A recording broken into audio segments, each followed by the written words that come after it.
Today on the Check-In, how YouTube became the classroom's infinite scroll. You can check out the Check-Ins on Tuesday and Thursday, and be sure to see the Big Show with Dr. Elizabeth Rade and myself each and every Friday. All right, this is from the Wall Street Journal in the end of April. 3 takeaways. First, public schools have become heavily reliant on YouTube for daily instruction, creating a situation where students are frequently exposed to non-educational and sometimes inappropriate content on school-issued devices.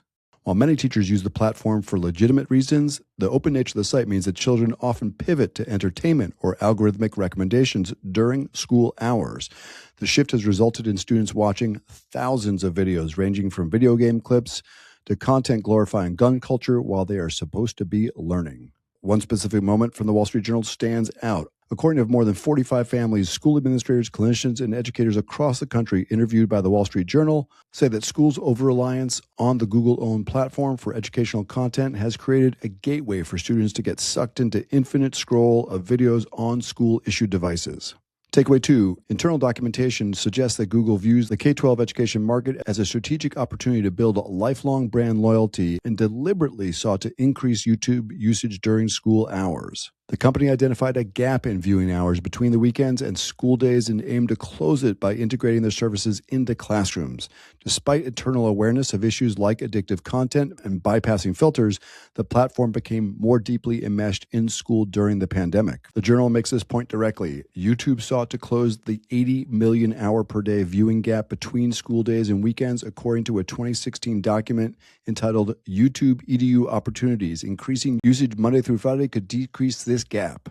Takeaway 3, recent neuroscientific research indicates that heavy screen use in the classroom may interfere with the development of neural networks essential for attention and language processing.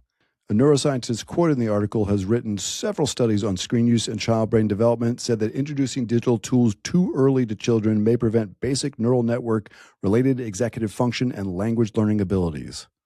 This is a thorny problem. I just did a keynote and was illustrating an example where a student comes home from school and mom records a video and the kid says, subscribe below for more content, right? And then, kids in that same school district singing ads that they heard on school devices for diapers and cars during school. So it's not great.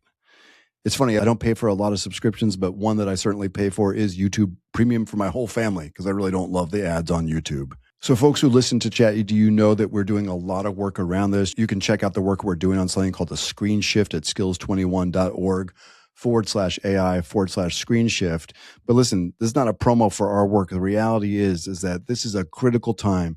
AI literacy and digital fluency are more important than ever for a whole variety of reasons, which would take a dozen check-ins to cover.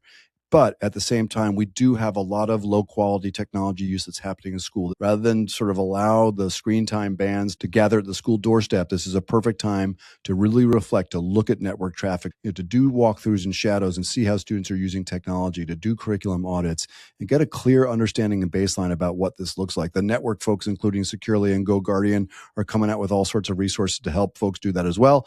And if we don't do it, right, a law was just passed in Utah requiring that parents are able to see what their kids are using technology for.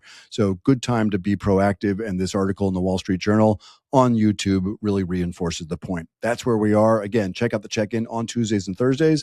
Be sure to listen to the Big Show with Liz Rade and myself on Friday. And if you haven't, please follow, like, listen, subscribe, all the good things. We would deeply appreciate it.